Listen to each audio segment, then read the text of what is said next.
Damai sejahtera yang melampaui akal, itulah yang menguasai hati dan pikiranmu di dalam Kristus Yesus Tuhan kita. Amin. Bapak, Ibu, Saudara yang dikasihi Tuhan, firman Tuhan yang menyapa kita di pagi hari ini, Sabtu tanggal 1 Juni tahun 2023, diambil dari Yesaya 56 ayat 1.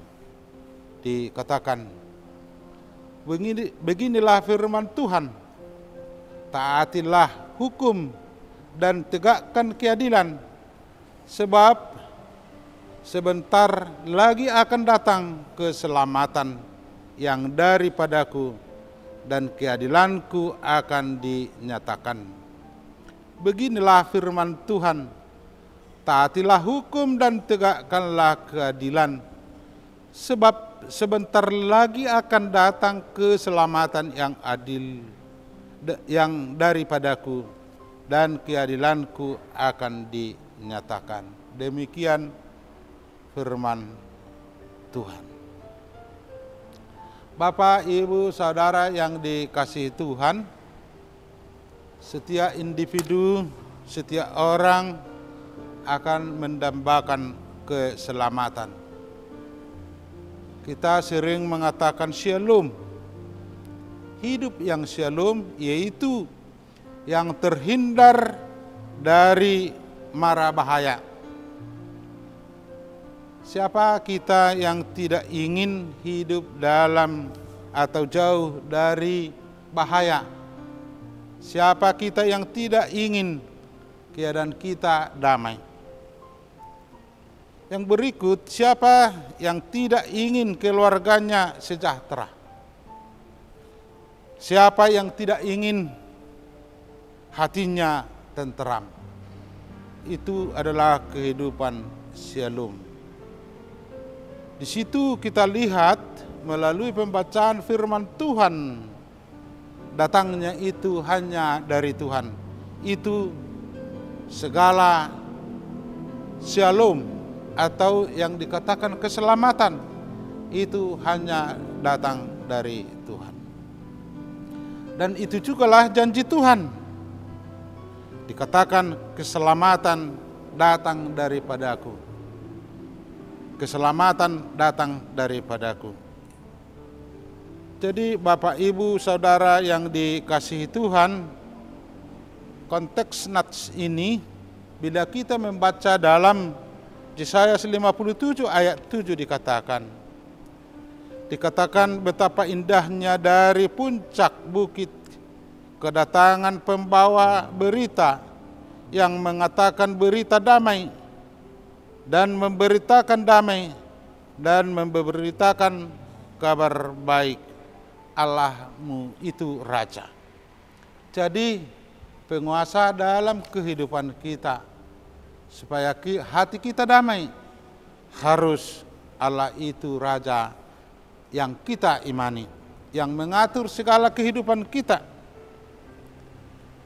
Dan melalui firman Tuhan, bila Tuhan bertahta dalam kehidupan kita, disitulah hidup kita damai.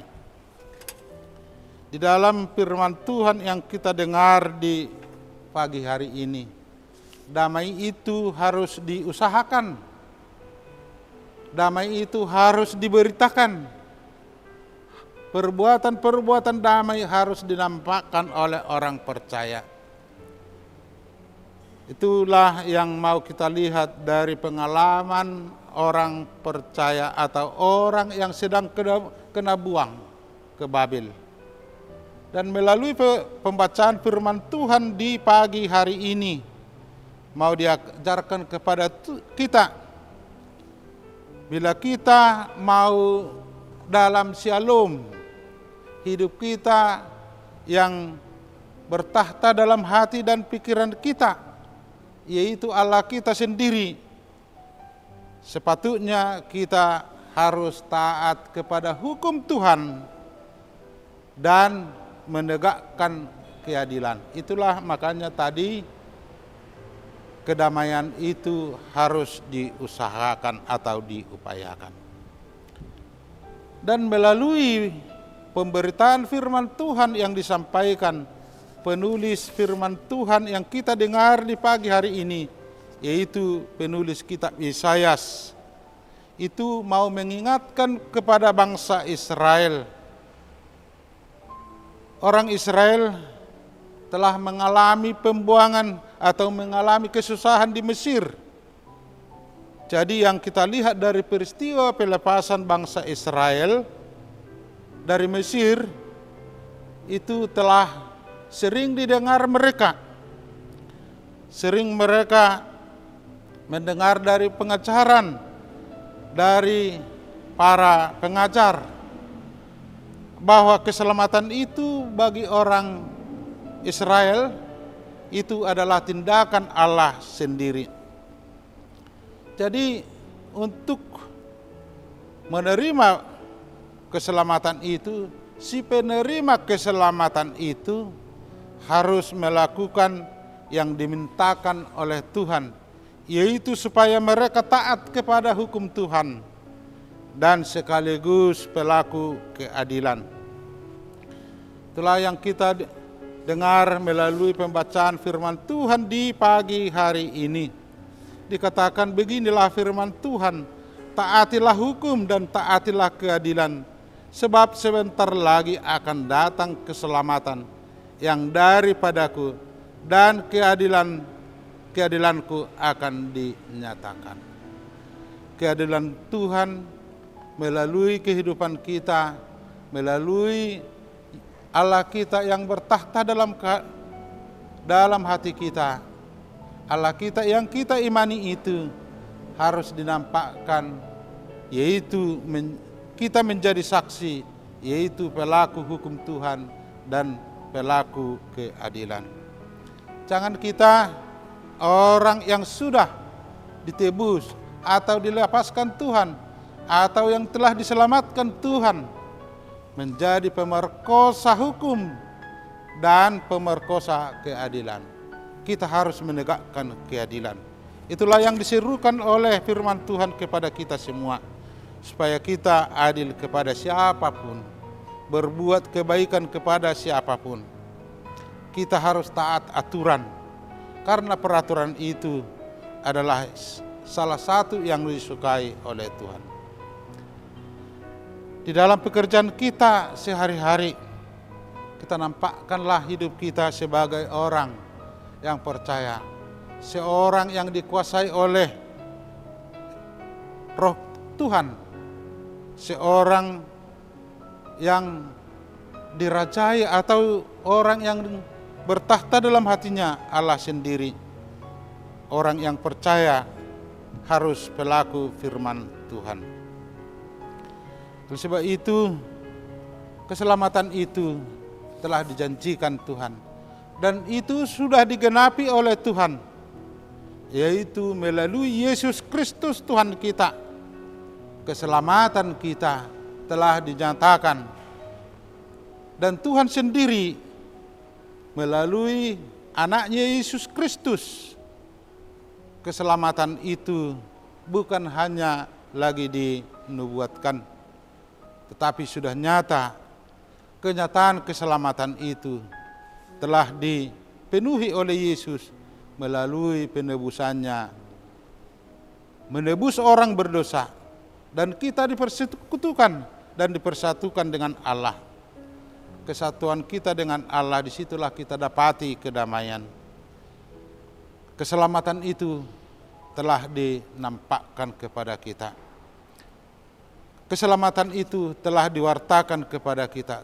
Marilah kita menerima hidup yang diperintah oleh Roh Tuhan, yang diperintah oleh aturan firman Tuhan. Marilah kita penegak keadilan di setiap sendi kehidupan kita, supaya Tuhan dipermuliakan. Amin. Mari kita berdoa. Ya Allah Bapa kami yang di surga, puji dan syukur kami ucapkan di pagi hari ini. Melalui pembacaan firman-Mu di pagi hari ini, Engkau telah mengingatkan kami bahwa hanyalah melalui kuasa-Mu kami selamat. Selamatkanlah kami dari dosa kami. Selamatkanlah kami dari perbuatan-perbuatan si jahat. Karena kami orang lemah. Kami hanya merendah di hadapan-Mu memohon berkat-Mu dan anugerah-Mu. Berikanlah itu kepada kami. Kuatkan kami melakukan firman-Mu, supaya kami pelaku hukum-Mu dan penegak keadilan. Tuhan, pakailah hidup kami ini menjadi alat-Mu. Tuhan, hari ini segala pekerjaan kami serahkan ke dalam tangan-Mu, supaya Tuhan yang memberkati. Bila ada di tengah-tengah kami yang merasa hidupnya jauh daripada-Mu, ingatkanlah mereka melalui firman-Mu, supaya mereka berseru dan berdoa ke dalam nama-Mu. Tuhan, bila ada dalam keadaan sakit atau susah, ke dalam tangan-Mu lah kami sampaikan hidup mereka, supaya mereka mendapat keselamatan yang Engkau janjikan kepada kami orang yang percaya di dalam Kristus Yesus Tuhan kami. Tuhan, segala dosa yang kami perbuat, hapuskanlah itu. Di dalam Kristus Yesus kami berdoa. Amin.